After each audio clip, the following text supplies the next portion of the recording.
Bonjour tout le monde, bienvenue à Un peu de crème dans ton café, le podcast où on jase de crème en prenant un bon café. Vous avez reconnu ma voix, je serai votre animatrice Audrey et aujourd'hui je suis avec ma meilleure, ma précieuse Catherine. Comment ça va? Bonjour, ça va bien toi? Je suis contente d'être là. Oui, ça va. On a mangé de délicieuses pâtisseries, on boit de l'excellent café, on va passer une belle journée. Oui, absolument. Alors, bien entendu, comme d'habitude, tu as un cas pour nous. Je vais vous raconter une histoire terrible avec beaucoup de violence. Wow! Mais avant, on va vous recommander un café. Alors, le café qu'on vous recommande aujourd'hui, c'est celui qu'on est en train de boire, que Catherine nous a généreusement apporté avec notre déjeuner du jour. Yes. Alors, c'est de la marque Barista, et c'est le Cremone, qui a des notes de floral et notes de chocolat noir. Je vous dirais qu'on goûte surtout le chocolat noir. Personnellement, je goûte pas vraiment le floral. Je sais pas pour toi, Catherine. Non, ben je sais pas pourquoi ils ont mis ça en fait, parce que vous savez que j'aime la torréfaction Éric Bruno. Et ça se dit mi-noir. Ouais. Puis là, je me disais, est-ce que c'est trop noir pour mon âme? Mais en même temps, je trouvais que la description était intéressante. Puis je me suis dit, ok, je vais le prendre. Puis j'aimais le nom aussi, Cremone. Cremone. Non, ça goûte pas du tout floral. Ça goûte pas du tout torréfaction brune. Là. Ça goûte torréfié foncé. C'est ça. Une intensité foncée. C'est foncé, mais je vous dirais pas trop. Donc, si vous voulez vous habituer à des torréfactions un peu plus foncées, je vous dirais que c'est une bonne entrée en matière. Puis, c'est ça, le Cremone, c'est une intensité 3. Et nous, on l'a en grains et on l'a moulu pour ma cafetière filtre. Mais je vois qu'il le recommande surtout pour l'espresso.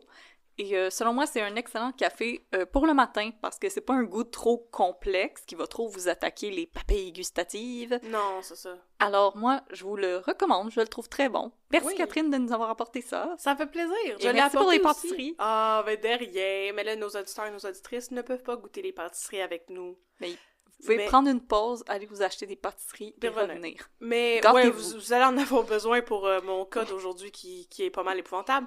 Mais aussi, j'ai trouvé ça intéressant parce que à la pâtisserie, il y avait les cafés du micro-torréfacteur Barista.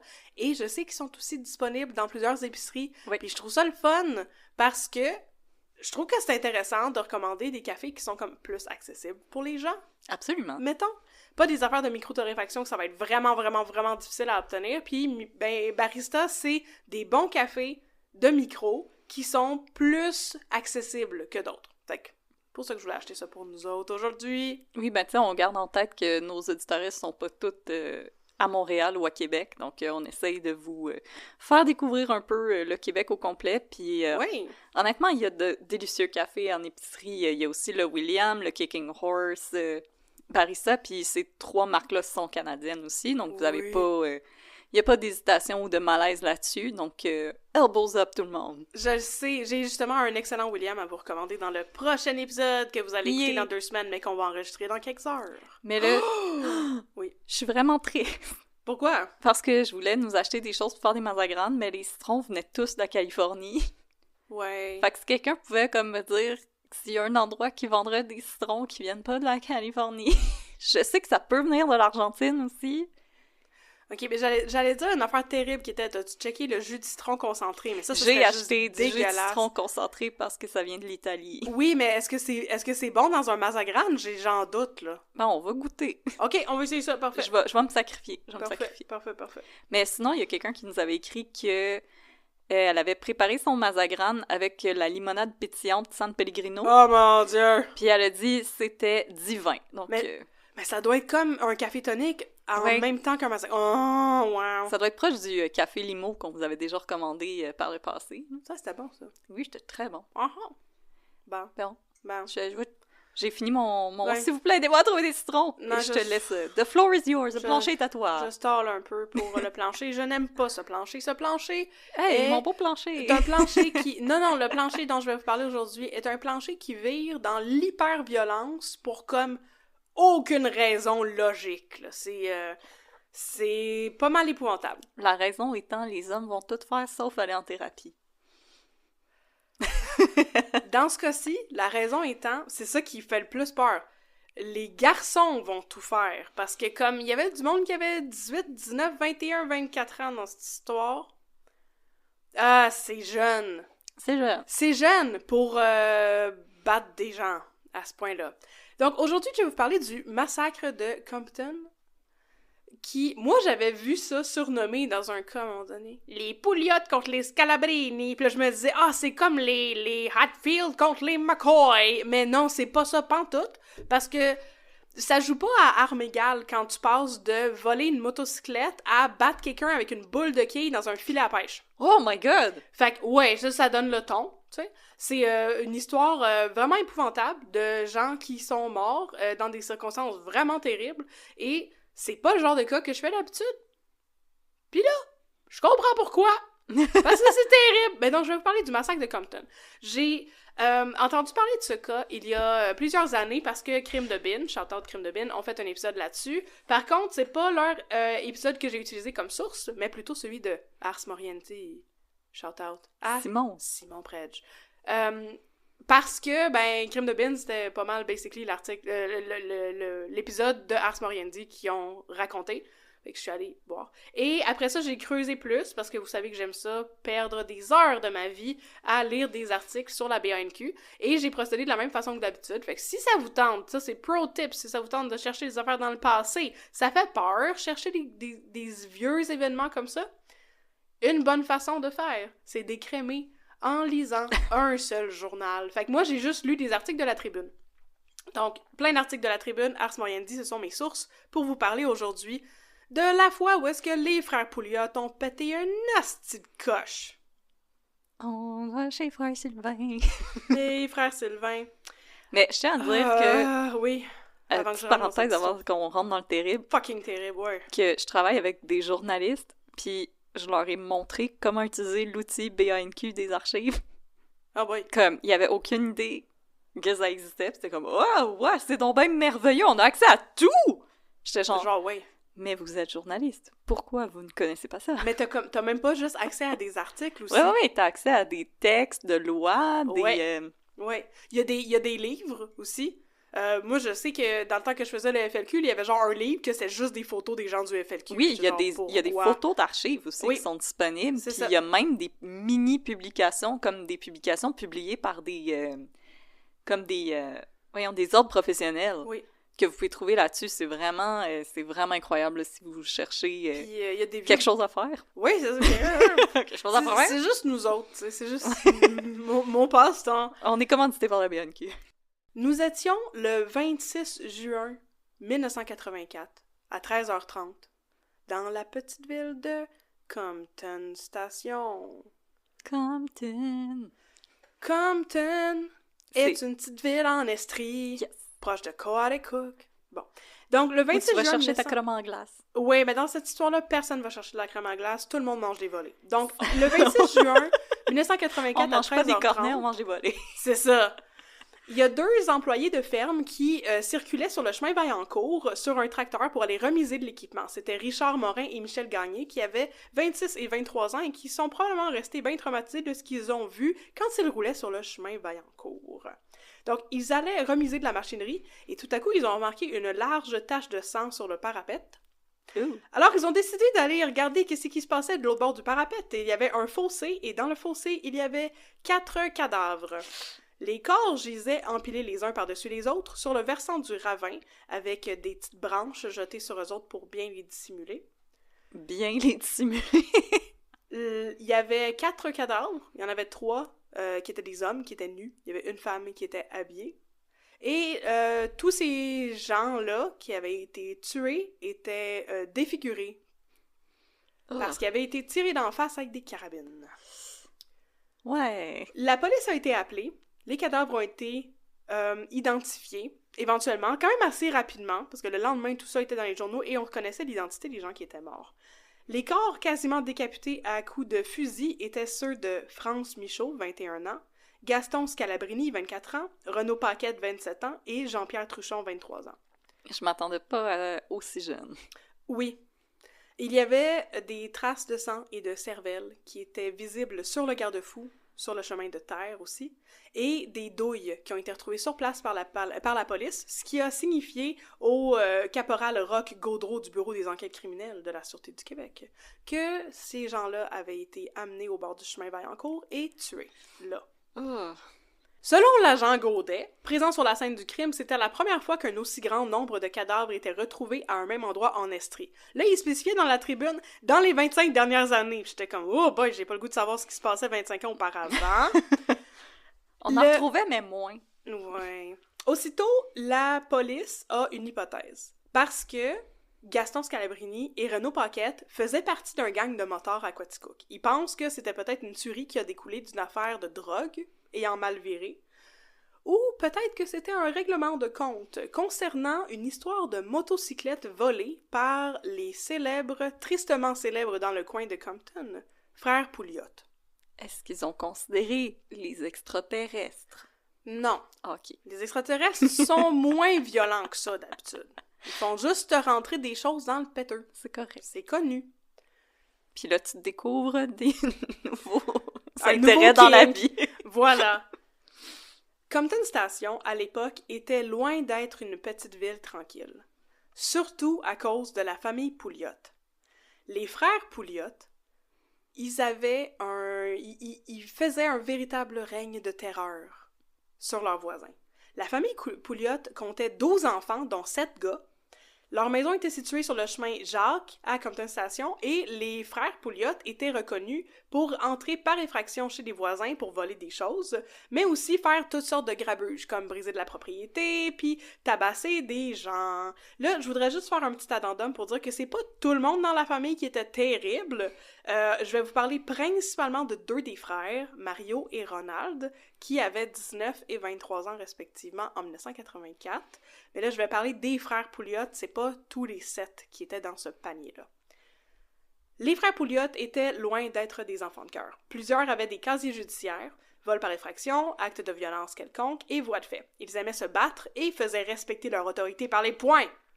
Je ne sais pas s'ils trempaient dans la drogue et le trafic de drogue, j'ai jamais rien lu par rapport à ça, c'était l'hypothèse de la police au début, mais je sais en tout cas qu'ils étaient très violents.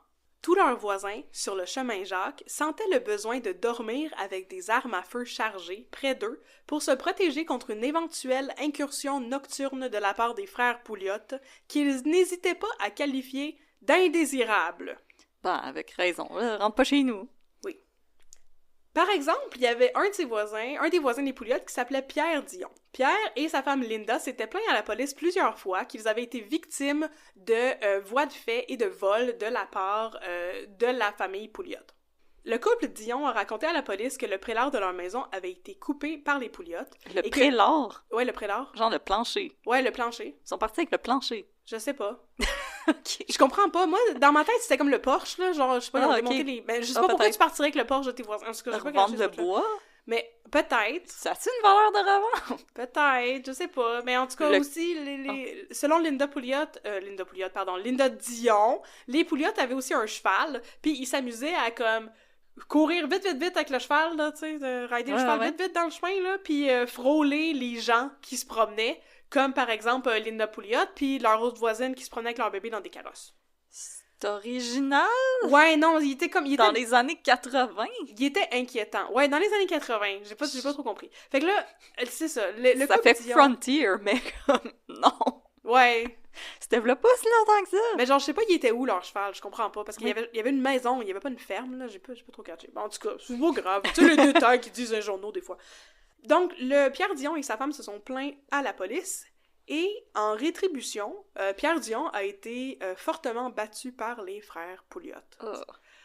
Il y avait 2 frères Pouliot qui ont attrapé Pierre Dion quand il est sorti de chez eux, puis un troisième qui l'a battu à coups de chaîne. Ils l'ont battu tellement fort qu'il s'est ramassé à l'hôpital. Et là, par la suite, sa femme a raconté « J'étais absente, partie avec ma mère quand ils sont venus battre mon mari chez nous. Quand je suis revenue, mon mari était aux soins intensifs à l'hôpital. Et la petite madame, qui n'avait peur de rien, s'est ensuite rendue chez les Pouliot pour leur dire sa façon de penser. Et elle disait que, ben, en retour, elle a récolté des menaces envers elle-même et ses enfants. » Man, Linda a peur de rien. Mais par la suite, Linda avait peur. Puis là, par la suite, Linda a déclaré qu'elle n'osait plus laisser sortir ses enfants de crainte qu'il leur arrive quelque chose. Et puis l'affaire, c'est que Pierre n'était pas le premier membre de la famille Dion à être victime du courroux des Pouliot, parce que son frère Michel a aussi été battu par les frères Pouliot. Il avait été blessé lorsque les frères Pouliot l'avaient frappé à coups de chaîne. Hey, les frères Pouliot, ça existe des loisirs. Ouais, ça non, vous non. pas de jouer au soccer ou au baseball, vous avez l'air d'aimer ça, soigner des affaires. Non, c'est ça. Puis, en tout cas, fait qu'ils l'ont attaqué aussi. La femme de Michel Dion, qui s'appelait peut-être Diane, parce que, tu sais, les journaux dans le temps, c'était comme Madame Michel Dion, ouais. Madame Pierre Dion. J'ai dû creuser un peu pour trouver le nom de leur femme à ces gars-là. Je trouvais que c'était un petit peu triste. Mais donc, elle s'appelait peut-être Diane Dion. Fait que Diane Dion aurait aussi été frappée et traînée dans la gravelle, selon un autre voisin. Ouais, cet autre voisin avait une copine et avait dit à sa copine qu'il serait mieux d'éviter de marcher en face de la maison des Pouliot et surtout de pas se mêler de leurs affaires parce que c'était vraiment des gars dangereux. Selon la blonde du voisin, qui avait pas de nom, elle non plus. Elle disait « Les Pouliot éprouvaient du plaisir à créer du stress chez les autres et ils s'amusaient avec méchanceté à rire des gens et à leur crier des insultes. » Encore une fois, les ligues de baseball, ça existe. Non, mais ça leur tentait pas. Pour les gens qui aiment soigner des objets contondants. Alors, les voisins Dion et la jeune fille qui a pas de nom n'étaient pas les seuls à avoir des problèmes avec les Pouliot. Il y avait aussi le club de moto de Quaticook. Le club de moto de Quaticook, selon un des gars, n'était pas une organisation criminelle, mais plutôt un groupe de motocyclistes qui aimaient faire de la moto. Par contre, il était runné par un gars qui s'appelait Renaud Paquette et qui était surnommé Pochette Paquette, parce qu'il était un pusher, fait que c'était Pusher Paquette qui est devenu Pochette Paquette. J'étais comme, il aime les petits pochettes. Ben, donc c'est moins cute. C'est un groupe de motards non criminalisés runné par un criminel qui est un dealer de drogue. Fait que je sais pas trop. On veut pas le savoir. Il faut séparer l'homme de l'artiste. Voilà. Fait que le club de moto de Quaticook en avait contre les frères Pouliot parce qu'un jour, Mario Pouliot, qui était âgé de 19 ans, et son ami André Maheu, aussi âgé de 19 ans, ont décidé de voler 2 motos au club de moto de Quaticook. Et là, suite au vol, la gang de motocyclistes, ils savaient exactement qui avait probablement volé leur moto. Le cheval. Le cheval des Pouliot. Ouais. Mon rôti cheval. Alors, les motocyclistes se sont ramassés une gang, une vingtaine, une trentaine, les sources se contredisent là-dessus, et ils ont conduit jusque chez les Pouliot pour aller chercher leur moto.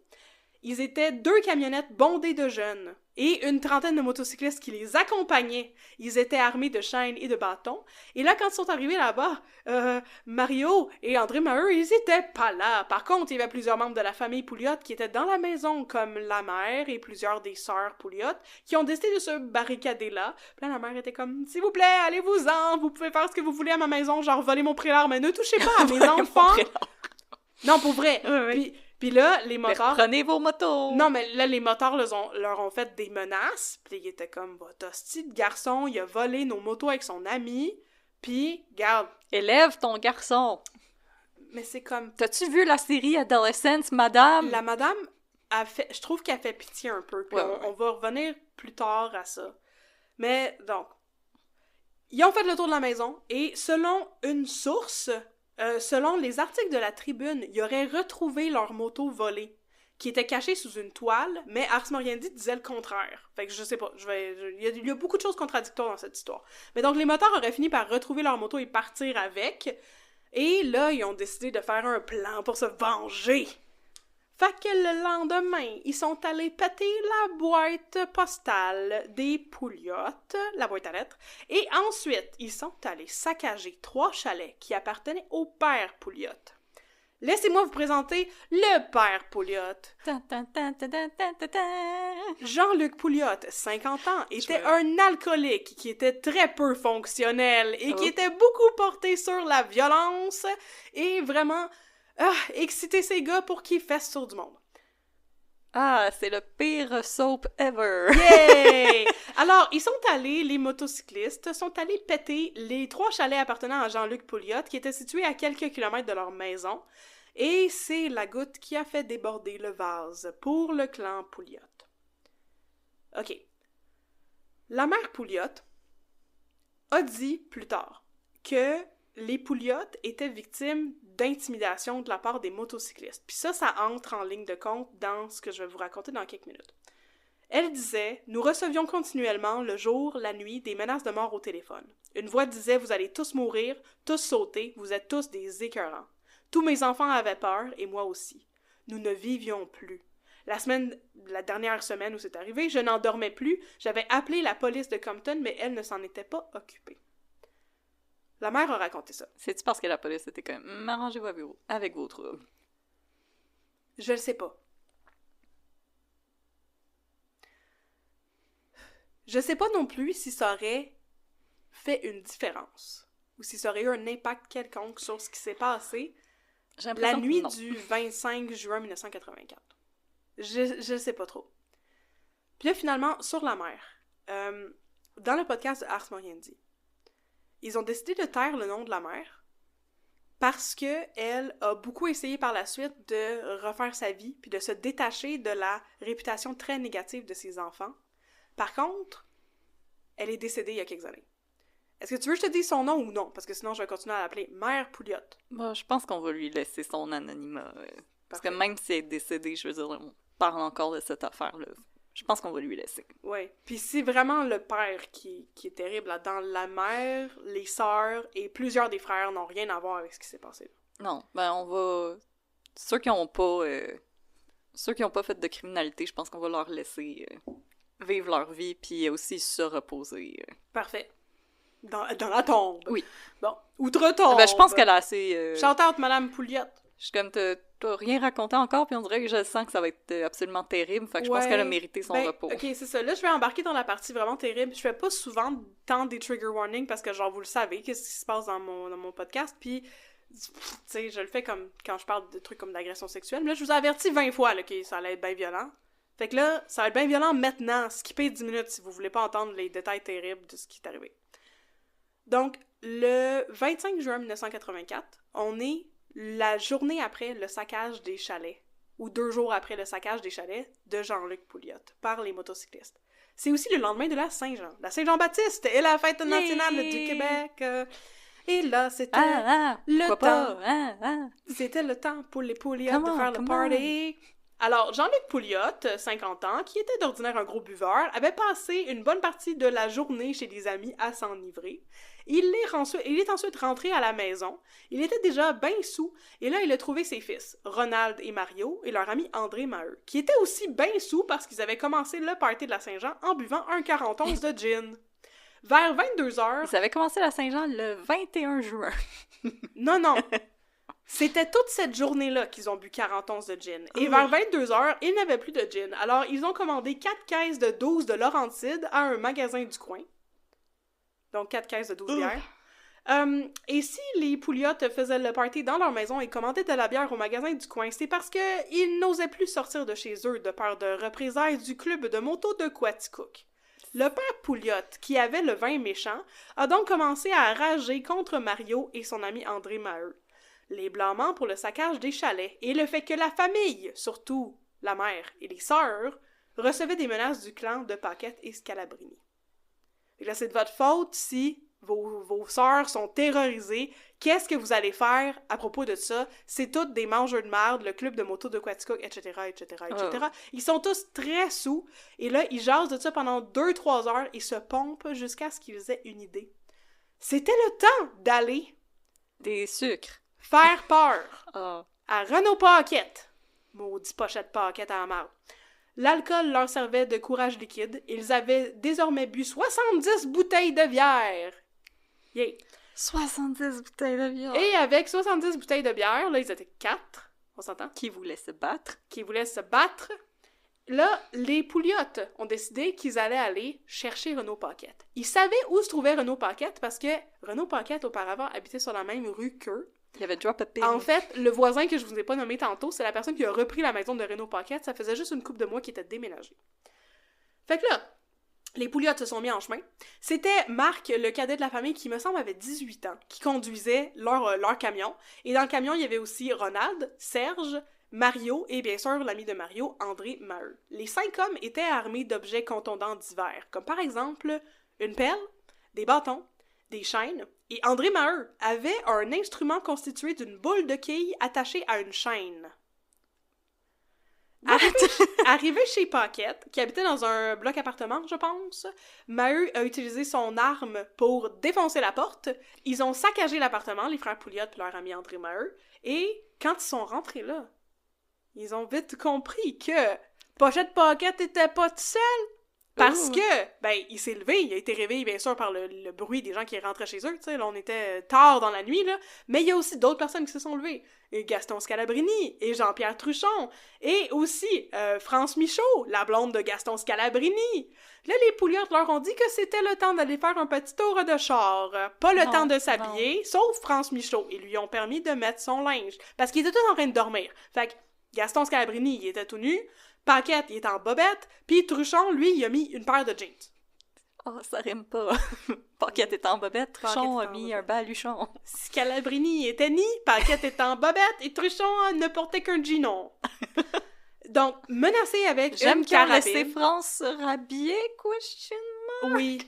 Oui. Puis c'est pas épouvantable à dire, parce que je veux dire, je vous ai dit déjà, elle est morte, France Michaud. Mais il n'y a rien arrivé d'autre que se faire tirer dans la tête. Mais ce qui est comme une bonne nouvelle dans une avalanche de mauvaises nouvelles. Moi aussi, je suis comme, ils l'ont pas agressé. Mais c'est pas... c'est pas de leur bon vouloir qu'ils l'ont pas agressé. C'est ça que je vais vous compter. Là. Je veux dire, ça dépend pas d'eux autres. Ça dépend des autres Pouliot qui étaient dans la maison et qui trouvaient que c'était épouvantable. Ce qui s'est passé. Donc, ils ont menacé leurs 4 otages avec une carabine. Ils les ont forcés à rentrer dans leur auto. Les otages avaient les poignets ligotés avec des cordes en arrière du dos. Et il y a un voisin qui a été témoin de la scène. Sauf qu'il a reconnu les frères Pouliot et n'a pas osé appeler les policiers parce qu'il avait trop peur des représailles. C'était, on s'entend, 4 gossous et leurs amis qui venaient de défoncer un appartement au milieu de la nuit avec des bâtons puis des chaînes puis des boules de quilles. Ouais, non, je pense qu'il a eu la bonne idée, le voisin. En même temps, s'il avait appelé la police, il serait peut-être pas mort. Ouais. Non, je pense pas qu'il a eu la bonne idée, mais je comprends que c'était ça son instinct. Mais donc, les Pouliot et Maheu ont ramené les otages chez les Pouliot. Chez les Pouliot, à ce moment-là, il y avait du monde à la messe. Les parents étaient là, ainsi que 3 sœurs Pouliot, leur frère Alain, sa femme et son bébé, ainsi que la blonde de Mario, qui avait 17 ans et qui était enceinte. Non. Et là, les Pouliot ont forcé Michaud, Truchon et Scalabrini à se coucher par terre dans le salon pendant qu'ils allaient, entre guillemets, interroger Renaud Paquette. Ils ont braqué une carabine sur Paquette pour le forcer à avouer que c'était bien les motards qui avaient saccagé les chalets de Jean-Luc Pouliot. Paquette a nié toute implication. Pour lui tirer des aveux, les Pouliot ont donc commencé à le battre et à rouer de coups aussi, de coups de poing et de coups de pied, les 2 autres hommes. Ils cherchaient à se protéger, les 2 autres gars, mais ils étaient nus et vulnérables, et les Pouliot étaient armés. En plus de l'attirail effrayant d'André Maheu dont je vous ai parlé tantôt, la chaîne avec la boule de quilles, il y avait aussi une boule de quilles dans un filet de pêche qui a été utilisé pour battre les victimes. Et heureusement, personne n'a touché à France Michaud parce qu'à travers tout ça, les sœurs Pouliot, leur frère Alain et leur mère ont réussi à l'attirer à part et à se réfugier dans la chambre avec elle. À un moment donné, le père Pouliot a intimé à ses gars d'arrêter de fesser. Ça va faire, les petits gars! Ça va faire, les petits gars! Paquette, à ce moment-là, avait le visage tellement enflé qu'il était méconnaissable. Le père Pouliot lui a tendu un papier et un crayon, puis il a dit « Donne-moi la liste de tous les gens qui ont participé au saccage des chalets. » Paquette a coopéré dans l'espoir que par la suite, les Pouliot le laissent tranquille. Il a dressé une liste d'environ 35 noms qui a été perdue par la suite. Et après les aveux, les Pouliot ne l'ont pas laissé tranquille. Ils ont recommencé à battre sauvagement leurs 3 otages masculins. Les sœurs Pouliot ont essayé 2 fois de permettre à France Michaud de se sauver. Les 2 fois, Mario s'est interposé. Éventuellement, le père Pouliot a remarqué que la situation commençait à dégénérer un petit peu. Alors il a dit à une de ses filles d'appeler une ambulance, et là, Mario a pété une coche et a arraché tous les fils de téléphone de la maison. Mario, ça, c'était le plus jeune? Ouais, le gars de 19 ans. OK. Les sœurs Pouliot avaient essayé de faire sortir France Michaud par une fenêtre. Mario les a entendus. Puis il est venu, puis il a menacé ses sœurs, puis il a menacé France Michaud. Fait qu'ils l'ont pas fait sortir par la fenêtre. Puis après ça, ils ont essayé de la faire sortir par la porte de la cuisine. Puis encore une fois, il l'a entendu, puis il est venu leur faire des menaces. Puis après ça, il a arraché toutes les fils de téléphone. Super. Fait que là, éventuellement, il y a une des sœurs Pouliot qui s'est sauvée avec son frère Alain, sa femme puis son bébé. Nasty de chance. Et ils se sont dirigés en auto vers la maison d'une de leurs sœurs à Waterville, qui est une ville qui est pas très loin, dans le but d'appeler la police. Ce qu'ils vont éventuellement faire. Mais le pire va être déjà arrivé à ce moment-là. Mais pourquoi ils n'ont pas amené France avec eux? Ils n'ont pas été capables. Tout le monde avait peur de Mario à ce stade-ci. Ouais. Après le départ de, c'est ça, sa sœur, puis son frère, puis la belle-sœur, puis tout ça, Mario a forcé France Michaud et ses autres sœurs à nettoyer le sang de Scalabrini, Paquette et Truchon par terre. Et vers 4h du matin, ben là, les Pouliot, j'imagine qu'ils avaient peut-être les bras morts d'avoir tant fessé, et ils ont annoncé à leurs victimes qu'ils allaient les reconduire chez eux. Ils voulaient juste leur faire peur, tu sais. Fait qu'ils sont partis, ils se sont rendus sur le chemin Vaillancourt, ils ont fait sortir leurs 4 otages, puis les autres étaient adossés à un garde-fou. Il était 3h20 du matin. Et là, Gaston Scalabrini a comme repris un peu d'aplomb et il a menacé de se venger de ses agresseurs. Il a dit, vous autres, là, à un moment donné, va vous avoir. Et ça, les Pouliot ont vraiment pas aimé ça. Alors, les Pouliot auraient décidé de lui donner une leçon et de lui faire partir un bout d'oreille en la tirant avec une carabine 303. Le tireur, par contre, était pas mal sous-mort à ce stade-ci et il a mal visé. Le tireur était Ronald Pouliot. Il a mal visé et Scalabrini a été tiré dans l'œil. Il est décédé sur le champ. Et par la suite, ben, quand les Pouliot ont constaté que Scalabrini était mort, c'est là qu'ils ont décidé d'éliminer les 3 autres témoins de ce meurtre. Car au début, selon Ronald Pouliot, il voulait juste leur faire peur. Fait que les autres, ils les ont fait se retourner pour les tuer comme une exécution, pour leur tirer en arrière de la tête. Jean-Pierre Truchon a été le 2e tiré. Renaud Paquette, lui, il a juré à ses assaillants qu'il dirait absolument rien de ce qu'il venait de voir, mais on l'a quand même tiré à bout portant derrière la tête. Puis finalement, France Michaud a supplié à genoux à ses agresseurs de ne pas lui faire subir le même sort que ses amis. Elle a juré qu'elle ne dirait rien de ce qu'elle avait vu ce soir-là.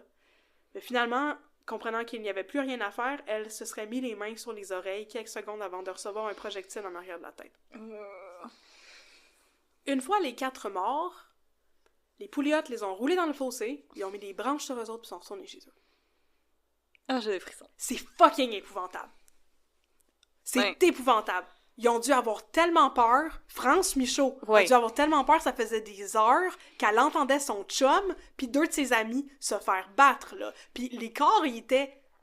À cause du fait qu'ils s'étaient fait battre, en plus de s'être fait tirer à bout portant avec une carabine dans la tête, là, ils étaient méconnaissables.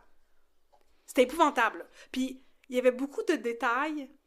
Si ça vous intéresse les détails gore, allez écouter l'épisode de Ars Moriendi, c'est vraiment bon. Il y avait beaucoup de détails qu'il y avait dans les articles de la Tribune aussi qui se retrouvaient là-dedans par rapport aux blessures qu'ils ont subies, là. Ben, je suis capable de les faire dans ma tête. Là. Ouais, c'est comme... C'est d'une sauvagerie et d'une barbarie que je ne comprends pas.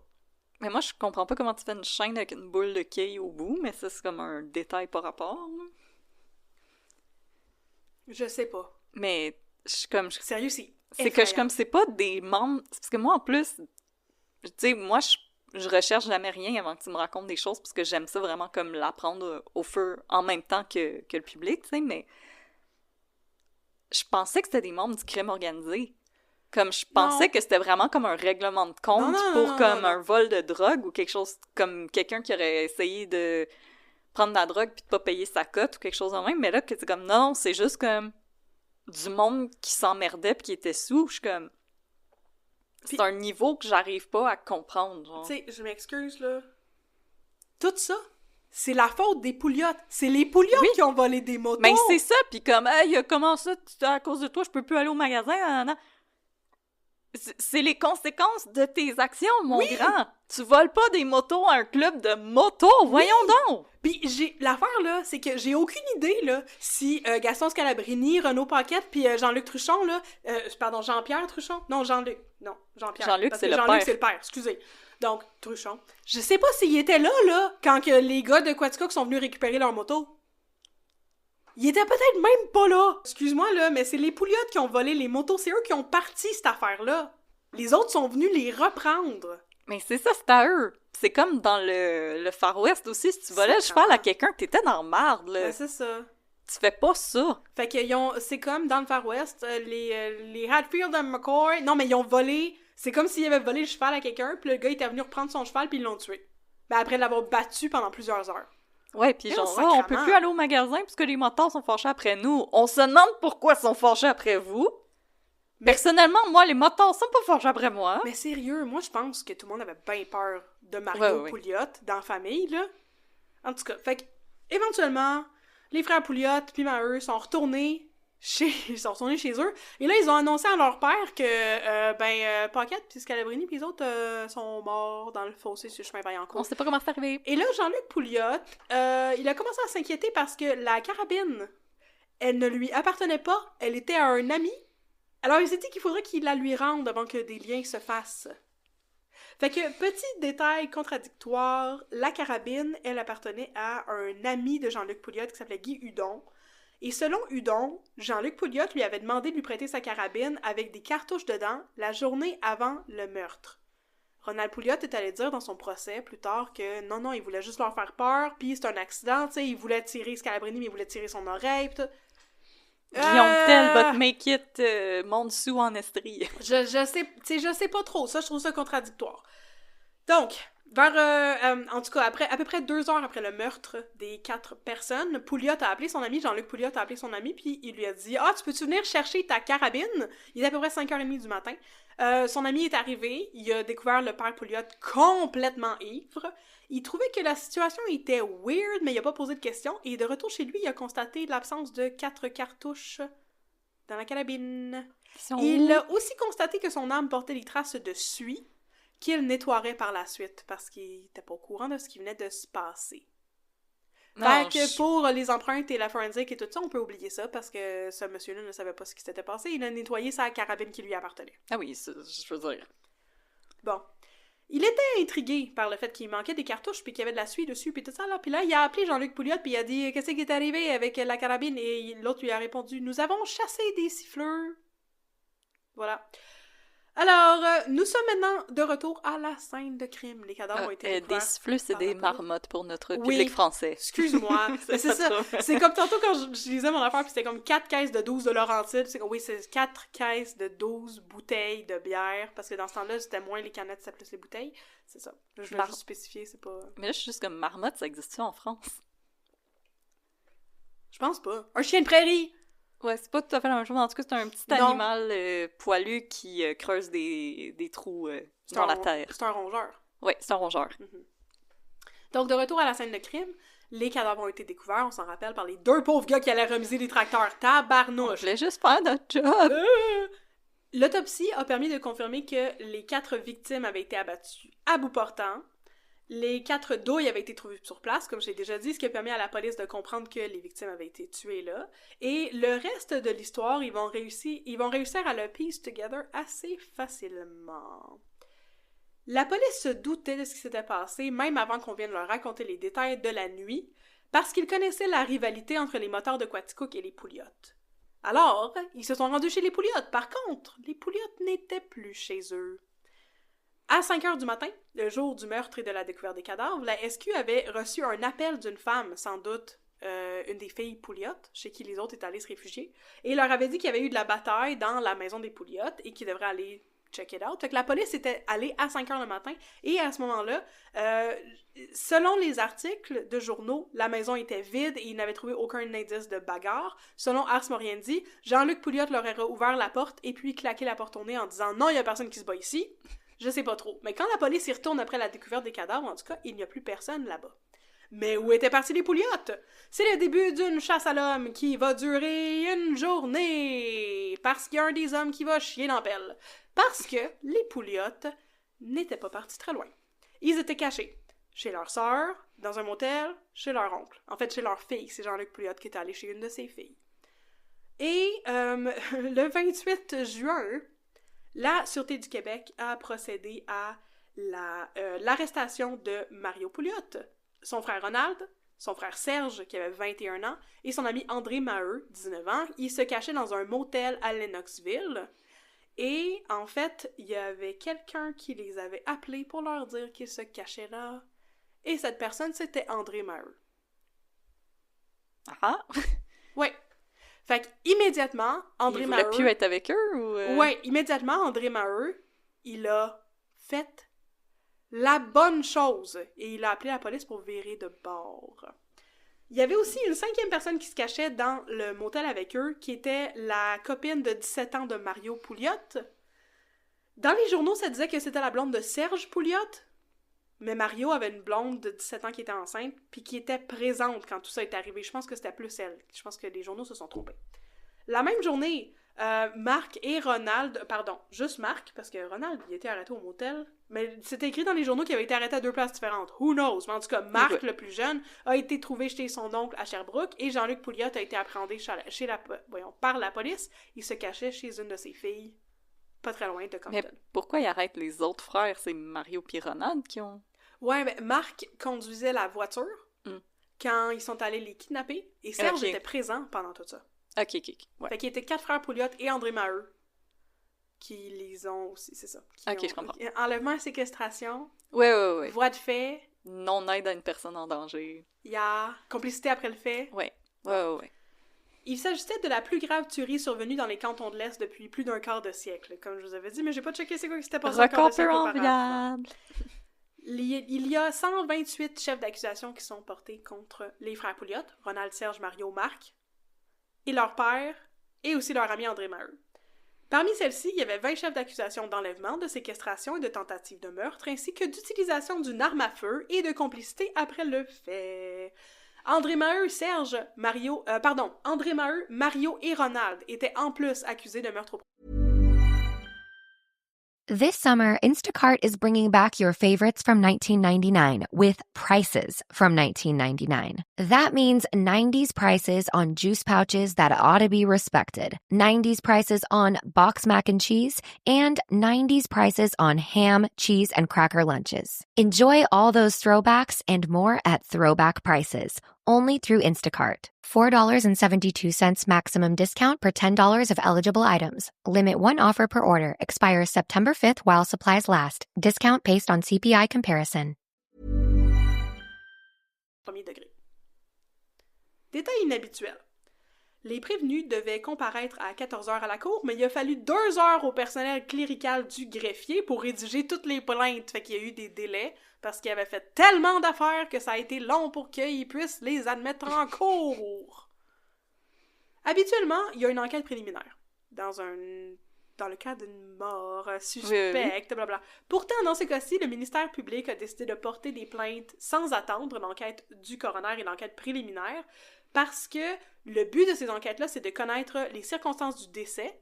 Ils avaient déjà tous les détails de l'histoire parce que, la blonde de Mario Pouliot et André Maheu ont décidé de tout raconter à la police. De déballer le sac.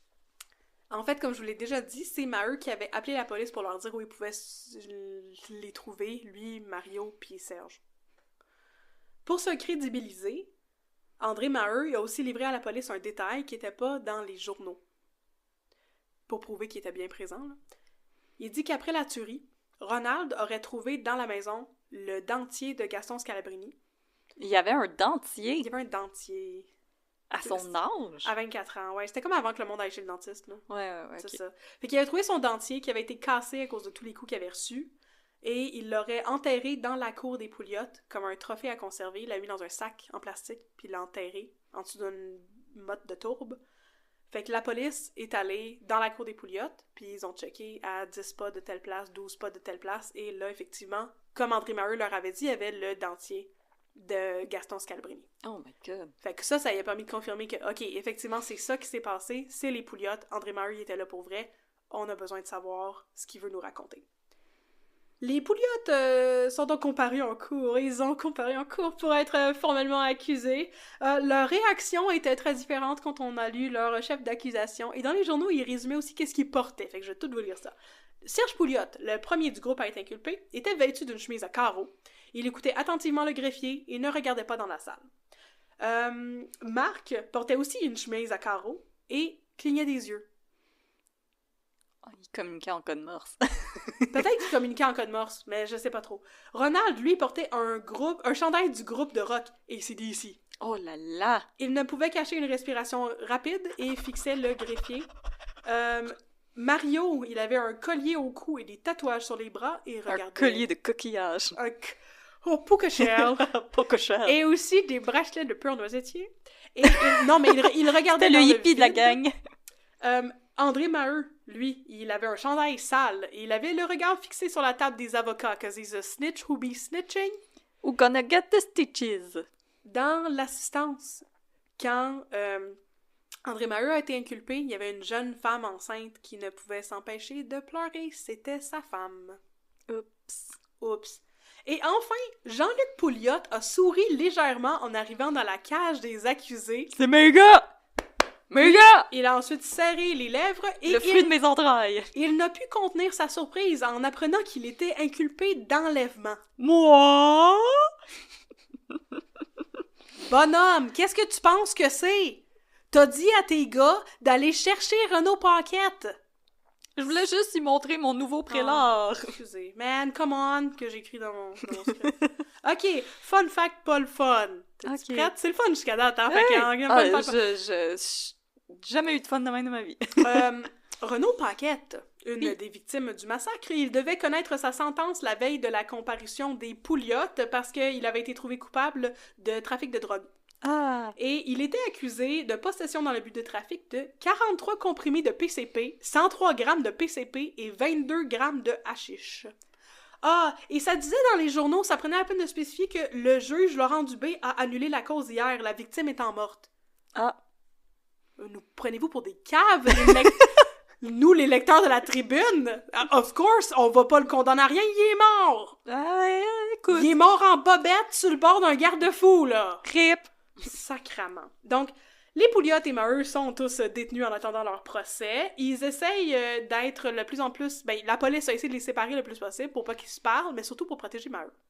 Parce que, c'est ça, les Pouliot ne savaient pas que Maheu allait témoigner contre eux.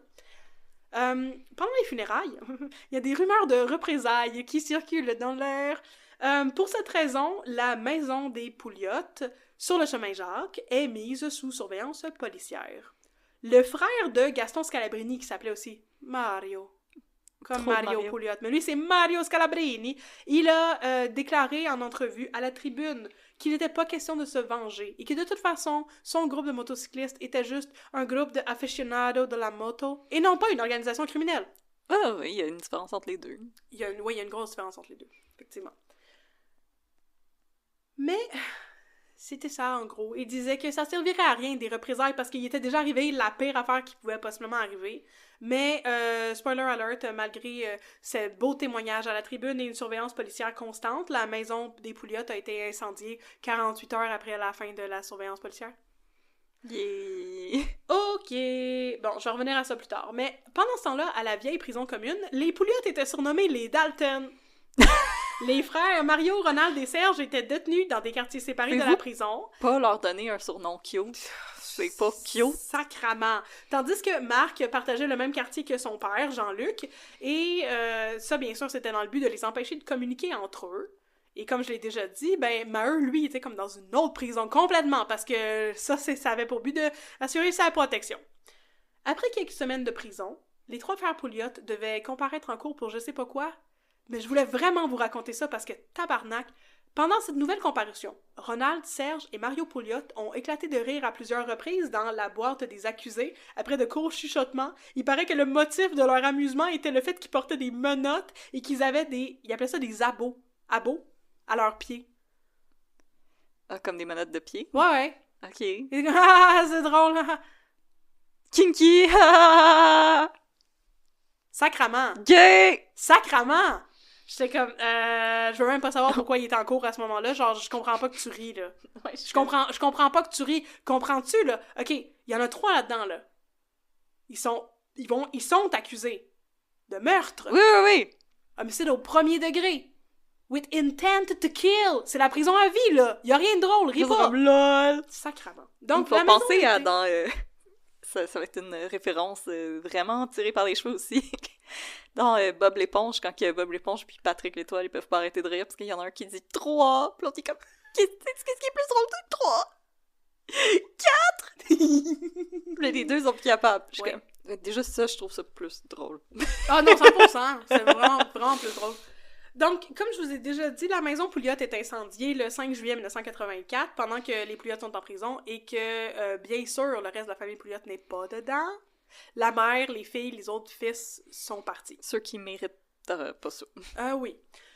Le feu a été rapporté par un appel anonyme à la brigade de feu, et c'était un incendie criminel très très fortement suspecté, parce que le feu brûlait très très fort, ce qui pouvait indiquer l'utilisation d'un accélérant, genre du gaz. Ou la présence de Gabriel des Trois Maisons. Oh, peut-être! Attention, le feu, c'est chaud, c'est dangereux. Donc, à l'arrivée des pompiers, le feu avait déjà envahi toute la maison, tant à l'intérieur qu'à l'extérieur. Fait que c'est ça. Et le prélat. Pour le pas de... Ouais, le prélat volé à Pierre Dion. Tabarnouche. OK. Fait que là, le temps passait. Et tout à coup, c'était les procès. Le premier procès était celui de Marc Pouliot, le plus jeune de la famille, qui avait 18 ans. Il a plaidé coupable à 11 chefs d'enlèvement, séquestration et voies de fait. Il a demandé la clémence à la cour parce qu'il allait devoir déménager pour s'éloigner de la mauvaise réputation de sa famille. Bon, que je déménage, avez-vous vu le prix des loyers? Ouais. À son procès, la mère Pouliot est venue témoigner de l'impact de toute cette histoire sur le reste de la famille. Puis là, c'est ça. L'affaire, c'est que la mère Pouliot était professeure à l'emploi de la commission scolaire du coin depuis longtemps et que ça, c'est arrivé en juin. Fait que quand c'était rendu à l'automne, les gens de la commission scolaire, ils ont fait ils ont témoigné dans les journaux, puis ils étaient comme « Non, tu sais, c'est la mère, mais comme elle a pas rapport avec eux, puis c'est une bonne madame, cette madame-là, il y aura pas, tu sais, de mesures contre elle ni rien, mais elle a été suspendue quand l'année scolaire a commencé, puis éventuellement, elle a été mise à la porte, ça faisait 20 ans qu'elle travaillait pour la commission scolaire. Oh, pauvre madame. Mais moi, je me dis, ça devait être une excellente prof, parce que les petits tannants, là, ça y fait pas peur, là. Ouais, mais genre, moi, Mario, il était hors de contrôle, là. Non, mais moi, je connais la dette des psychopathes à la maison, là. Fait que, comme moi, le tannant qui a piché un homard à prof d'espagnol, là, elle aurait été faite comme pas impressionnée d'Aude. Non. Vraiment pas impressionnée d'Aude. T'es-tu capable de dire homard en espagnol? Vamos a la playa, señor Zorro. Ouais. Sérieux, moi, je pense que c'est ça que j'y aurais dit. Ouais. Au dude qui avait lancé un homard, là. Bon. C'était une vraie affaire, c'est arrivé dans la classe de biologie, whatever, d'Audrey, de toi, là. Non, d'espagnol. D'espagnol! Ah, ben, ouais. C'est bon, ok, parfait. Puis comme le frère de ce gars-là, c'est un des meilleurs amis à mon chum, là. Puis là, genre, j'ai comme rencontré sa mère, puis j'étais comme, j'étais là quand... Je vais lui donner son anonymat, là, mais comme quand Pip a lancé un homard à prof d'espagnol, puis elle est partie à rire. Puis t'es comme, il était tellement tannant. J'étais comme, madame, on a été en retenue toute la classe pendant 1 semaine à cause de ton gars. Puis elle a trouvé ça super drôle. Bon. Bref. Ouf. Bon, fait que au final, Marc Pouliot a été condamné à 2 ans de prison, mais sa peine était majorée. Fait que j'imagine que c'était comme avec sursis ou comme à la maison ou je sais pas quoi. Ensuite est venu le premier gros procès des Pouliot, celui de Ronald Pouliot, parce qu'il était bien sûr inculpé de meurtre au premier degré. On était en décembre 1984. Pendant son procès, Ronald Pouliot a dit regretter ses gestes. Il a rapporté une confidence que lui aurait faite son frère Mario dans les cellules après leur arrestation. Mario lui aurait dit qu'il ne savait pas exactement ce qu'il l'avait pogné et qu'il avait tout simplement capoté, entre guillemets. Ronald, à son procès, a expliqué que Mario était le gars violent de la famille et qu'il avait peur de son frère. Il avait peur que Mario le tue lui aussi s'il faisait pas comme lui. À l'issue de son procès, il a été trouvé coupable de 2 meurtres quand même, Ronald Pouliot. Celui de Scalabrini, parce que c'est lui qui avait essayé de le tirer dans l'oreille puis qui l'a tiré dans l'œil. Ouais. Et celui de France Michaud, parce qu'apparemment, il l'aurait poussé dans le champ de tir de Mario. Mais il a été acquitté des 2 autres homicides. Bien que la loi interdisait aux juges de prononcer la sentence un dimanche, J'ai mis genre 15 points d'interrogation. Ouais, je suis comme, hein? C'est jour du Seigneur! J'imagine, mais là, le juge a décidé que le jour du Seigneur n'était pas une raison pour ne pas condamner Ronald Pouliot à la prison à vie. Donc, il a été condamné et son verdict a été... Sa sentence a été lue le dimanche, le jour du Seigneur. Ouais, Dieu était comme, non, je veux pas être là-dedans. Moi. Prison à vie, sans possibilité de libération conditionnelle avant 25 ans. Parce que c'est ça qu'on a au Canada. Canada! Après ça est venue une affaire ben spéciale qui a ramené les frères Pouliot dans les journaux. Je t'écoute. Fait que, après avoir eu son procès, mais je pense, avant d'avoir eu sa sentence, en décembre 1984, Ronald, Mario et un de leurs chums de prison, Denis Rouette, se sont évadés! Oh non! Donc, ils ont coupé les barreaux de leur cellule située au 3e étage de la prison. Avec une lime qui a été glissée dans un pain? Avec une scie à métal. J'ai pas catché ce bout-là. Et ils se sont suspendus. Ils étaient suspendus le long de 42 draps qu'ils avaient récupérés de la part de d'autres détenus qui avaient tous noués ensemble. Puis grâce à ça, ils ont pu descendre jusque sur le toit du garage qui était comme au 2e étage de la prison de Parthenay. Parthenay, assez proche d'ici, Parthenay, tabarnak! On est dans Lucky Luke! On est dans Lucky Luke. C'est les Dalton. Et donc, ils se sont échappés de la prison à 1h30 dans la nuit du dimanche au lundi. Et le soir du lundi, les frères Pouliot se sont rendus à la police parce qu'ils ont décidé finalement que ça leur tentait pas d'être on the run tout le temps. Puis ils se sont rendus à la police en se rendant dans la station radiophonique CKAC à Montréal. Puis là, ils ont comme accosté un journaliste puis ils étaient comme « Yo, on est les frères Pouliot! » Puis le gars était comme « Ha! » Fait que les policiers sont venus... mon prélat! Les policiers sont venus les recueillir, mais c'est ça. Ronald était comme, je le savais que j'allais être condamné à la prison à vie, fait que c'est pour ça que j'ai fait ça.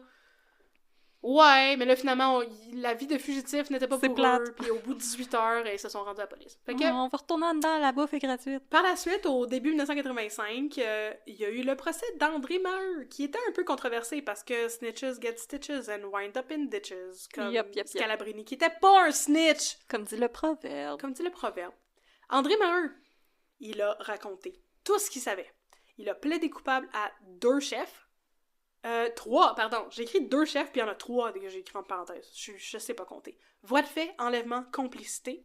Mais il a nié, il a plaidé non coupable aux accusations de meurtre. En parallèle, il devait aussi répondre à des chefs d'accusation concernant le vol des motos, parce que c'était lui et Mario qui avait fait ça. Oups. Les motocyclettes, boys will be boys. Les motocyclettes qui avaient volé apparemment appartenaient à messieurs Marcel Desgagnés et Jean-Nil Allaire. Puis là, je voulais juste dire ça parce que moi, j'ai un oncle qui s'appelle Jean-Nil, puis Audrey m'avait dit que c'était pas un vrai nom, puis elle trouvait ça bien drôle. Puis il y a un autre gars qui s'appelle Jean-Nil Allaire. Jean-Nil Allaire. C'est tout un nom. OK. Dans les journaux, on mentionnait aussi, étrangement, que Maheu était soupçonné d'un cambriolage qui avait eu lieu le 26 juin, fait que le lendemain le lendemain, mais la journée avant qu'il se fasse arrêter par la police. En tout cas, il se garde occupé, ce monde-là. Il aurait volé des bijoux et de l'argent chez un monsieur Homer Robert. On dirait rien compris de cette affaire-là. Homer Robert. Je dis ça de même. Puis la portion controversée du procès, c'est que justement, puisqu'il collaborait avec la police, André Maheu, il en appelait à la clémence de la cour, puis il a raconté pas mal tout ce qui se passait. Et il a dit, je les ai vus faire, j'ai rien dit, j'avais peur pour ma vie, il aurait pu me descendre aussi. Oui, I guess. Et au final, il a été trouvé coupable de voie de fait, d'enlèvement, complicité, puis acquitté sur les chefs de meurtre. Et il a été condamné à seulement 8 ans de prison. Ça, c'est le bout qui a été bien controversé. Ben, je veux dire, t'étais là, dude. Il était là, mais il les a pas tués. Ouais. Selon ses dires. C'est ça. Ensuite, c'était le procès du père, Jean-Luc. Jean-Luc a déclaré sous serment qu'il n'avait eu aucune conscience des événements violents qui avaient précédé la tuerie. J'étais même pas là, j'étais sous! Oui, il parlait d'un blackout complet. Ben honnêtement, la quantité d'alcool que tu m'as lu, ça m'a donné mal au cœur. Oui, mais c'est ça. Il a parlé d'un blackout complet, ce à quoi le procureur Thomas Walsh, qui était sassy as fuck, a répondu « Et ça vous a fait mal, ce blackout? » Puis dans les journaux, il était comme mi-figue, mi-raisin. Le procureur a répondu, j'étais comme mi-figue, mi-raisin. Ok, non, sassy as fuck. Le père Pouliot était loin d'essayer de collaborer avec la police. En fait, il essayait de faire pitié, et pendant son procès, il aurait dit « Je ne sais pas si je vais devoir payer toute ma vie pour les erreurs de mes enfants. Ça me retombe toujours sur le dos, comme je peux voir. » Je suis juste un pauvre alcoolique! En disant cela, il faisait référence au fait qu'il était présent quand ses fils ont battu Pierre Dion, le gars dont il avait volé le prélat. Fait qu'en plus d'essayer de faire pitié, sa défense principale était de pitcher André Maheu sous l'autobus et de dire que c'était son idée. C'est lui qui avait tout fait ça. C'est son prélat. C'était son prélat, son enlèvement, ses meurtres et ses voies de fait graves. Et ça n'a pas marché et au final, il a été trouvé coupable de complicité, séquestration, voie de fait simple et condamné à 7 ans de prison. Next up, Mario Pouliot, come on down! Mario! C'était le deuxième gros procès, parce que Ronald et Mario étaient, on s'en souvient, les principaux instigateurs de la violence et aussi les gars qui ont tiré tout le monde en arrière de la tête. On s'en rappelle. Le procès s'est déroulé en octobre 85. Fait quasiment 1 an après le procès à Ronald, là, c'était comme, en tout cas. My God. André Maheu a témoigné, comme à tous les autres procès des membres de la famille Pouliot. C'est pour ça qu'il était en protection, c'est parce qu'il allait raconter en cours à toutes les fois tout ce qui s'était passé.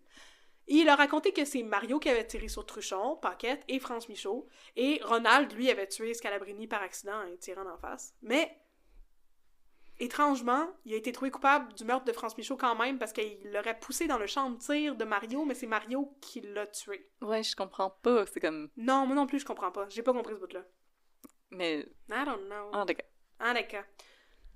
Mario Pouliot n'était pas aussi collaboratif que André Maheu, ni aussi repentant que son frère Ronald.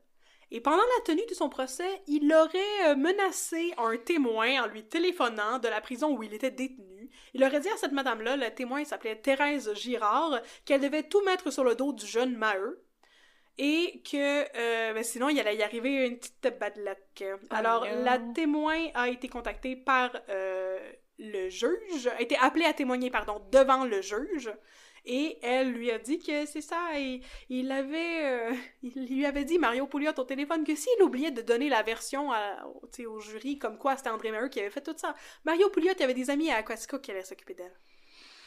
Alors... Mais comment qu'il peut l'appeler? C'est pas surveiller ces appels-là? J'imagine, je sais pas trop. Fait qu'au final, ça s'est pas super bien passé pour Mario. Finalement, il a été trouvé coupable d'homicide au premier degré et condamné à 4 peines à vie, avec 25 ans avant possibilité de libération conditionnelle. C'était 4 peines qui étaient non cumulatives, qui étaient concurrentielles. OK. C'est ça. OK, dernier procès, on achève. On a tout ça au Canada comme cumulatif? Je sais pas. Les avocats qui nous écoutent, expliquez-nous. Ben, il y a des affaires que les avocats ont besoin de m'expliquer là-dedans, mais c'est ça. Écoute, on en a plein qui nous écoutent, on va avoir des explications. J'ai confiance. Alors, dernier procès, on achève. Là, si vous aviez votre petite carte de bingo des frères Pouliot, il reste Serge. Si vous avez une carte de bingo des frères Pouliot, ça va dessus? Qu'est-ce qui se passe? Fait que, on est rendu en 87, ça fait presque 3 ans. Où est-ce que vous avez eu ça? Je sais pas, ils l'ont fait eux autres même au début de ce cas. Avec Canva! Oh! Ça devait être beau! OK, il y avait rien dans les journaux à propos du procès de Serge Pouliot, fait que ça devait être assez straightforward. Il a été trouvé coupable d'enlèvement, séquestration, voie de fait, acquitté pour homicide et condamné à 6 ans de prison et 3 ans de détention préventive. Puis là, les journaux disaient 10 ans au total. 6 plus 3, ça fait 9 dans ma tête, fait que j'ai pas compris ce qui se passe. Yes, il y a du monde plus poche que moi en maths. Yeah! OK. Conclusion. La mère Pouliot a perdu sa job. Elle est capable d'échapper à la mauvaise réputation de sa famille. Elle, ses filles et ses autres fils sont partis, refaire leur vie en Beauce. Comme si la Beauce avait besoin de tout ça. Marc, Serge et Jean-Luc Pouliot ont servi leur peine, sont sortis de prison et sont ensuite allés rejoindre leur famille en Beauce. On s'en vient! Non. Je sais pas s'ils sont allés. J'ai lâché la trail d'eux autres, là. André Maheu, il a aussi servi sa peine de prison. Il est parti. On n'a plus de nouvelles. Lui, il doit avoir un nouveau nom, puis... Ça doit. Ronald et Mario étaient les seuls à avoir été condamnés à prison à vie. Leur vie en prison a été très différente. Le parcours de Ronald n'a pas été linéaire. Au début de sa peine, il s'adonnait à l'alcool et à la drogue. Et au fil du temps, les programmes psychosociaux et les programmes sur la toxicomanie en prison l'ont, à ses dires, transformé. Il dit être redevenu le médiateur et le pacificateur qu'il était naturellement. Il a réussi à devenir sobre, il a terminé ses études secondaires, il s'est marié en 1999 avec une femme qu'il avait rencontrée pendant qu'elle accompagnait une amie qui visitait son mari en prison. C'est la romance, Audrey. Ta face a l'air horrifiée, mais c'est la romance. Écoute. En mai 2000, Ronald Pouliot est passé devant la Commission des libérations conditionnelles pour demander à ce que soit réduite le délai avant sa possibilité de libération, que ça passe de 25 à 20 ans. Il était désormais âgé de 40 ans. Le détenu empruntait spontanément le vocabulaire des thérapeutes et des agents correctionnels, selon les journaux. Il disait qu'il avait appris à gérer ses émotions, à ventiler ses frustrations, à travailler sur sa colère et à penser à lui. Sa demande est acceptée par la Commission des libérations conditionnelles et 2 ans plus tard, Ronald Pouliot a obtenu sa libération. Devant la Commission des libérations conditionnelles, il a proposé de faire des études collégiales, de travailler aux soins des vieillards. La Cour l'a intimé de ne plus avoir de contact avec le reste de sa famille. Et il a respecté ça. OK. Il est sorti de prison et éventuellement il est allé travailler dans une shop de je me rappelle pas trop quoi. Mais je sais pas s'il est retourné faire des études. De prélat. J'espère. Ce que je sais par exemple, c'est qu'il a divorcé la femme qu'il avait mariée en prison parce qu'il disait qu'elle était trop contrôlante. Parce que c'est sûr qu'avoir une relation à distance quand t'es en prison pis tu vois ta femme une fois par mois, des visites conjugales, c'est pas la même affaire. En tout cas, bref, il est sorti de prison et il a été réhabilité, mettons. Le parcours de Mario Pouliot en prison n'est pas aussi positif. En 1993, Mario s'est retrouvé impliqué dans une affaire de trafic de munitions en prison dans le but de planifier une évasion. Il a été réprimandé pour ça, puis il a écopé de 3 ans de détention supplémentaire, fait que là, sont venus s'ajouter à sa peine de 25 ans. La même année, il a aussi été victime d'une tentative de meurtre. Il était au pénitencier de Donnacona. Un soir, il a été attiré dans un secteur isolé du pénitencier. Il a reçu des coups portés par un autre détenu avec un objet contondant. Il s'est marié, lui aussi, en 2000, avec une femme rencontrée lorsqu'il était en prison, et je pense qu'il est encore marié. Ah non, pardon, il a divorcé l'année suivante, mais il s'est remarié depuis où il y a une nouvelle conjointe, parce que, comme je vous ai dit, la mère Pouliot est décédée, et j'ai trouvé la manière que j'ai pu comprendre que c'était la mère Pouliot, c'est parce qu'il y avait les noms de tous les frères Pouliot, elle laisse dans le deuil ses enfants. C'est ça, lui il avait une conjointe. Mario Pouliot, au moment du décès de sa mère en 2023. 2023? Ouais! Oh, c'est récent. C'est très récent. Après, en 2013, Mario Pouliot a demandé sa libération conditionnelle, elle a été refusée, et par la suite, il n'y a plus rien eu dans les journaux. Je crois qu'il est toujours en prison. Il dit pouvoir être bien content de pouvoir compter sur le soutien de sa famille à travers tout ça. Fait que Ronald est plus en contact avec sa famille, mais Mario l'est toujours. Jean-Luc Pouliot est décédé, éventuellement, je ne sais pas quand, mais je sais qu'il est décédé. Et sa femme est décédée en 2023. Et c'est ainsi que se termine l'histoire du massacre de Compton. C'était terrible! C'était épouvantable! Puis je suis tombée dans un gros rabbit hole pour savoir si Mario Pouliot allait venir me tirer une balle en arrière de la tête.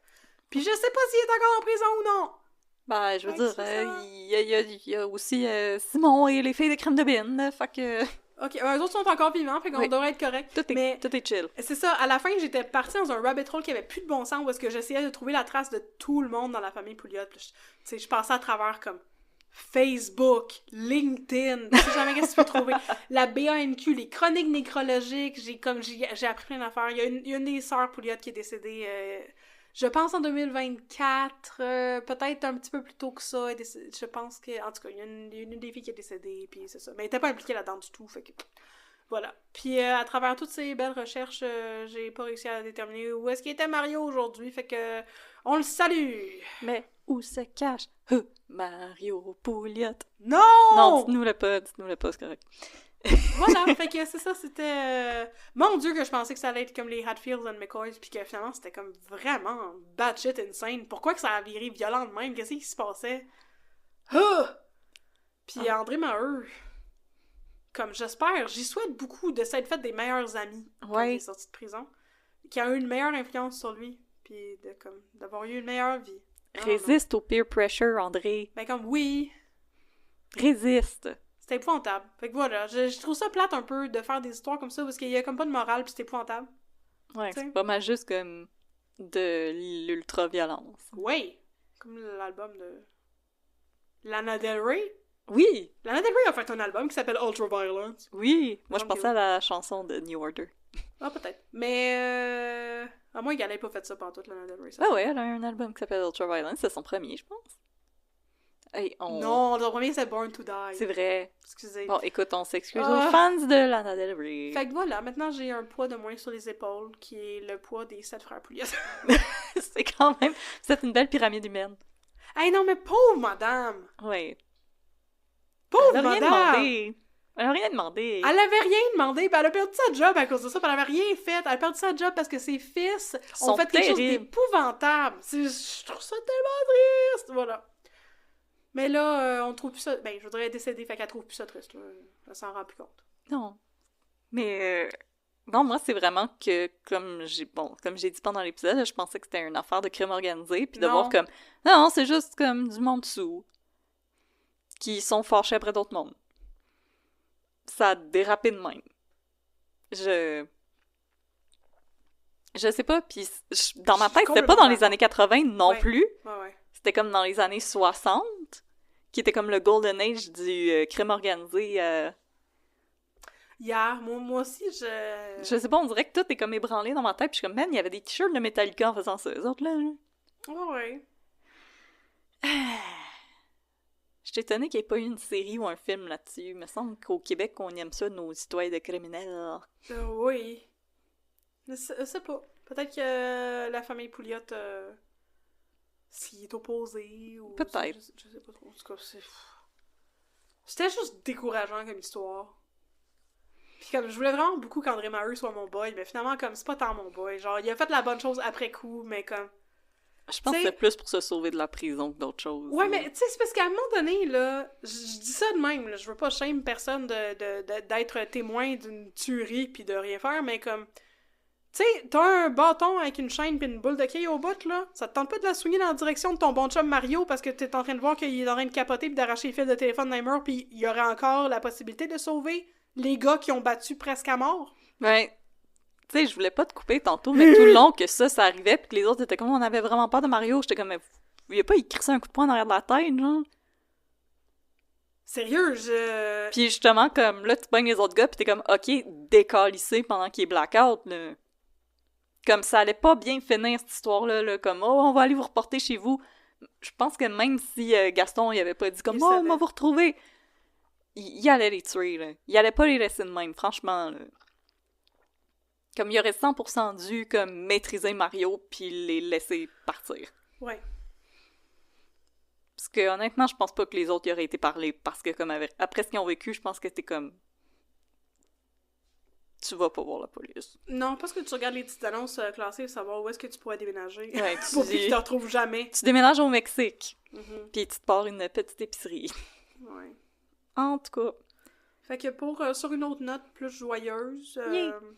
En parlant de déménager au Mexique, ma chanson préférée de Carmen Campagne a été enlevée de Spotify. Ça s'appelait Carlos Cocorico.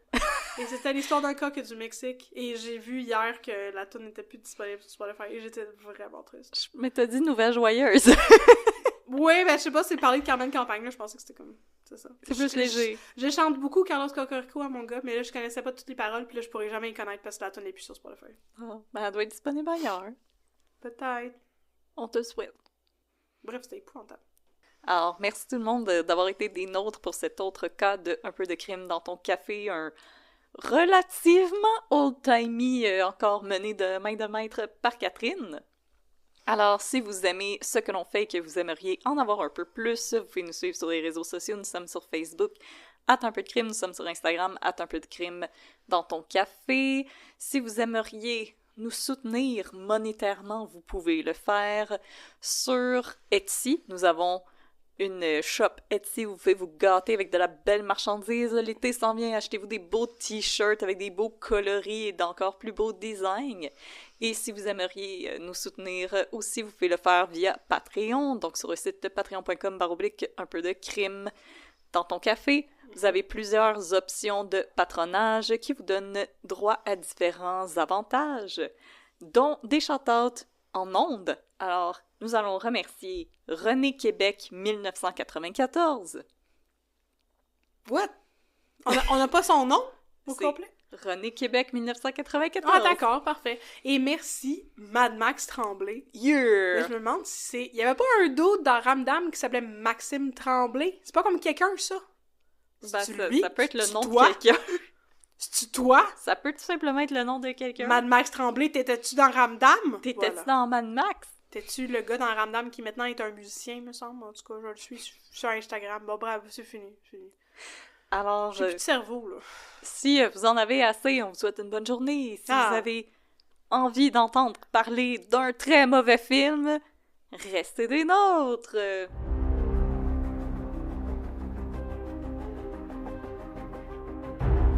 Fait que là... De quoi tu vas me parler aujourd'hui? Je vais te parler d'un film qui nous a été recommandé par la précieuse Françoise sur Discord. Oh! Ça s'appelle Ben and Archer. C'est... Je vous dirais que The Room, comparé à ça, parce que The Room, c'est pas mal le mauvais film que tout le monde connaît. Oui. Nominé pour un Oscar, comparé à ça. Oh, wow! Ben et Archer, je pense que ça a été filmé avec la caméra d'un téléphone cellulaire en 2003. Ah, sweet! Si vous êtes curieuse, il est disponible sur YouTube, mais ça raconte l'histoire de Ben et Arthur, un couple qui se réveille un matin et qui apprennent que le mariage gay est maintenant légal en Floride. OK. Alors, ils décident d'aller en Floride pour se marier. Ouais. Mais là, finalement, shenanigans, et ils décident d'aller se marier à la place au Vermont. Alors, ils vont se marier sous les palmiers du Vermont. OK. Oui, il y a des palmiers dans la shot. OK. Alors... Mais pourquoi? Je sais plus, je m'en rappelle plus. OK. Et là, le problème, c'est que le frère de Archer, il est un craqué catholique full intense dans le dash. Oh non! Puis là, il veut comme s'investir auprès de son église, mais là, on lui dit « Mais non, parce que ton frère est gay et il est marié avec un homme. Alors, tu ne peux pas faire partie de notre église parce que genre, yark, yo! » OK. En passant, le frère de Arthur, no shade, mais il a de l'air plus gay que Arthur. Hey, ça, c'est des stéréotypes, je sais, ça, madame. Mais en tout cas, ça paraît que c'est une gang d'amis qui se sont juste donné des rôles entre eux. Mais là, l'autre problème qu'ils ont, c'est que Ben, il était marié avec une femme. Wesh! Et là, elle refuse de le divorce. Et là, elle va voir Ben et elle lui dit « Est-ce que tu te rappelles de moi? » Et elle lui met un gun dans la face. What? Puis là, Ben, il est comme OK. « Non, tu peux pas faire ça, non! » Puis finalement, le conflit est réglé quand même assez facilement, puis elle s'en va en disant comme « C'est pas la fin de moi! » Puis finalement, c'est la fin de elle, on la reverra plus. Ah, OK. Puis là, Ben et Arthur, pour que leur mariage soit légal, ils demandent l'aide d'une avocate. Mais là, le frère de Arthur, il fait tuer l'avocate. Puis là, quand Arthur, il l'apprend, il va voir Ben, puis il est comme « Notre avocate est morte! » Puis là, Ben est comme « Non! » Puis après, ils sont comme « On va-tu magasiner? OK! » Puis ils s'en vont. Mais je pensais au début que c'était comme un je sais pas, genre un body comedy de road trip de mariage, genre Little Miss Sunshine. Non, c'est vraiment dramatique. OK, c'est un film d'action. C'est un drama. Ouais, là, quand le monde se font tirer, je pense que c'est un film d'action, en tout cas. C'est du gros drama. Puis là, oh oui, à un moment donné, son frère, il essaie de le convertir en collant avec du papier collant une bouteille d'eau bénite sur sa porte. OK. Puis là, Ben, là, Arthur, il est comme « Non! » Puis il décolle l'eau bénite, puis il jette à terre en disant « Non! Non! Non! Tu m'auras pas! Non! » Puis ce que j'aime, c'est qu'il y avait comme 2 pièces pour filmer, fait que ce qu'ils font, c'est qu'ils font juste bouger les toiles. Oh my God! Nice. Comme, à un moment donné, il y a comme une toile qui est à gauche, puis là, dans la scène, après, elle est à droite. À un moment donné, elle est par terre, appuyée sur le mur. À un moment donné, elle est sur une table. Malade. Puis là, à un moment donné, le frère, il va voir un prêtre, puis il lui demande comme de l'aide. Puis no shit, sont assis à une table pliante, avec une croix en carton collée sur le mur avec du tape. Mais là, l'esprit du bon Dieu était vraiment présent dans écoute, puis là, éventuellement, le frère méchant, il tue Ben. Oh my God! Comme il tire une balle dans la tête. Le frère de Arthur? Ouais. Oh non! Il tue son beau-frère. Oh non! Puis là, après... Ouais, c'est bien dramatique. Il torture Arthur pour le forcer à se baptiser, fait qu'il le fait déshabiller, puis il met la tête dans le bain pour le baptiser. C'est pas de même, ça marche. Puis là, après, Arthur, il essaye de séduire son frère en disant comme « Ah, tu veux pas m'embrasser maintenant que je suis un catholique? » Puis il essaie de séduire son propre frère? Ouais. Qu'est-ce qui se passe? Pourquoi il l'inceste tout d'un coup? Puis là, il vole son fusil puis il le tue. Puis ça finit comme ça. I am confused. OK.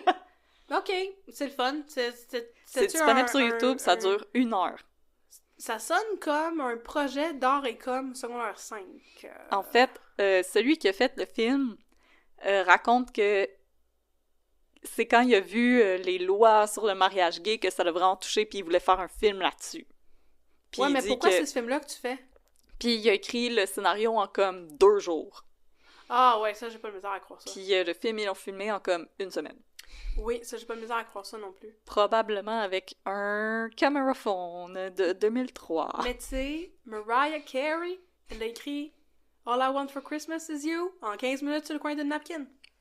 Parfait. Ça veut pas dire que ça va être mauvais. Mais moi, c'est... Dans ce cas-ci, ça a l'air mauvais. Ça l'est, mais okay. C'est vraiment un film à regarder avec de la pizza puis de la bière avec vos amis. Ah, nice. Vous allez avoir énormément de fun. Bon, c'est bon. C'est comme... Puis il est pas trop long. Parce que des fois, avec les mauvais films, c'est bien fun, mais quand ils sont trop longs, à un moment donné, comme le temps d'attention, il est comme plus là. Ouais. Mais il est assez court que vous allez avoir du fun. Vous pouvez vous faire un double feature, The Room et Ben et Arthur. Et ça va être une très belle soirée. Mais hein. Je vous le garantis. Soirée pidge, pizza, bière sans alcool, si jamais, c'est correct. On vous juge pas. Vous allez avoir énormément de fun. Faites-moi confiance. C'est vraiment des mauvais films que vous pouvez rire tout le long, puis pas comme check-out. C'est bon, ça! Puis vous pouvez jouer à spotter où est-ce qu'ils ont mis l'étoile pour vous faire croire qu'ils étaient dans une autre pièce. C'est divertissant à l'infini. Tu le vends très bien. Aussi, des fois, c'est comme une autre pièce, puis ils ont juste mis un matelas dedans pour que ce soit la chambre. Puis après, ils mettent un divan. C'est incroyable. Pour vrai. J'ai l'impression, pour vrai, que c'est le meilleur pire film dont tu nous as parlé jusqu'à date. Oui, ils ont fait ça avec 2 piastres puis un bouton. Nice! C'est excellent. Puis un petit peu de lint de fond de poche, là. Oui! C'était incroyable. Merci infiniment, Françoise, pour cette découverte. C'était chef's kiss, j'embrasse tous mes doigts. Oh. C'était un excellent mauvais film. J'ai adoré. Puis la couverture... Parce que, tu sais, la couverture de The Room aussi, là, la pochette nous fait beaucoup réfléchir, parce que c'est Tommy Wiseau qui essaye de te séduire, question mark! Puis là, c'est Ben, en chess, couché sur un lit, qui regarde la caméra. OK. C'est juste ça. C'est bon. C'est... Draw me like one of your French girls? Ouais, puis oui, puis quand le film commence, c'est de la musique, comme du ragtime. Du ragtime? Ouais. Ouais. C'est ça. J'imagine que c'est la musique royalty free qu'il y avait de disponible. C'est bon. Alors, Ben et Arthur, allez regarder ça, c'est sur YouTube, c'est pas très long, vous allez avoir énormément de plaisir. Oh. Et sinon, nous, on se revoit dans 2 semaines pour une autre histoire de crime et de café. Yay! Bye bye! Bye bye!